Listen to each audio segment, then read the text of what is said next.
வணக்கம் உறவுகளே, நாங்கள் இன்று பார்க்கவிருப்பது ரத சப்தமி அன்று செய்ய வேண்டிய தீப வழிபாடு. சூரிய பகவான் அவதரித்த தினத்தை சூரிய ஜெயந்தி என்று கூறுவோம். அதைத்தான் ரத சப்தமி என்றும் கூறுகின்றோம்.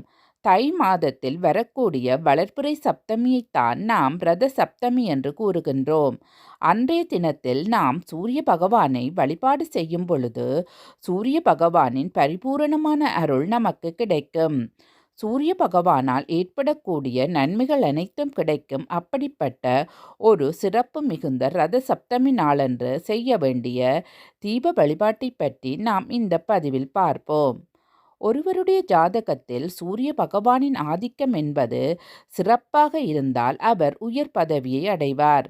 மேலும் அதிகாரத்தன்மை என்பது அவருக்கு அதிகமாகவே இருக்கும். அரசாங்கம், அரசியல் தொடர்பான காரியங்களில் வெற்றி கிடைக்கும். ஈடுபாடும் அதிகமாக இருக்கும். இத்தோடு மட்டுமல்லாமல் அவருக்கு உடல் ஆரோக்கியம் சீராக இருக்கும். கண் பார்வை தெளிவாக இருக்கும். அரசாங்க பதவியை அடைவார்கள். விரும்பிய வேலை கிடைக்கும். வேலையில் நல்ல பதவி உயர்வும் கிடைக்கும்.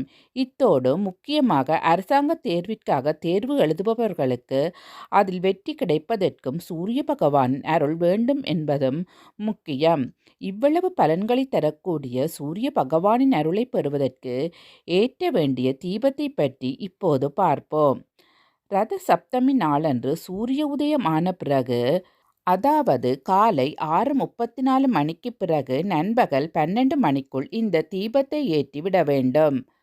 உச்சி பொழுது கழிந்த பிறகு தீபம் ஏற்றக்கூடாது என்பதும் குறிப்பிடத்தக்கது. இந்த தீபத்தை ஏற்றுவதற்கு நமக்கு ஒரு கைப்பிடி அளவு கோதுமை வேண்டும்.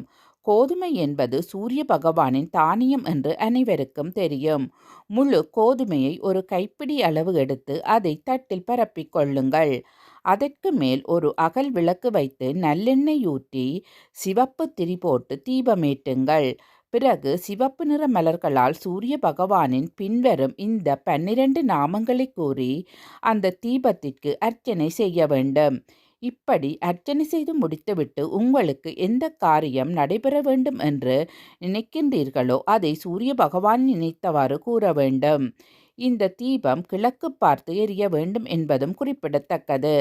மறுநாள் காலையில் இந்த கோதுமையை எடுத்து பறவைகளுக்கு தானமாக தந்துவிட வேண்டும். இயன்றவர்கள் கோதுமை மாவினால் ஏதாவது ஒரு நைவேத்தியத்தை செய்து வைத்து இந்த வழிபாட்டை செய்தால் இன்னும் அதிக பலன் கிடைக்கும்.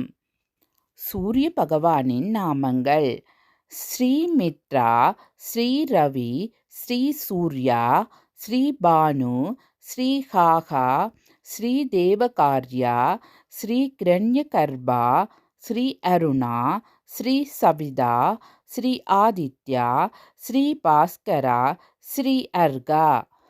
சூரிய பகவானின் பரிபூரணமான அருளை பெறுவதற்கு இந்த எளிமையான தீப வழிபாட்டை நாளை நண்பகல் 12 மணிக்குள் செய்பவர்களுக்கு சூரிய பகவானின் அருளால் அனைத்துவித நன்மைகளும் அவர்களுடைய வாழ்க்கையில் உண்டாகும். இத்துடன் நான் இந்த பதிவை நிறைவு செய்து மீண்டும் ஒரு பதிவில் சந்திக்கின்றேன். என் சேனலை நீங்கள் லைக், கமெண்ட், ஷேர், சப்ஸ்கிரைப் பண்ணுங்கள் உறவுகளே. நன்றி.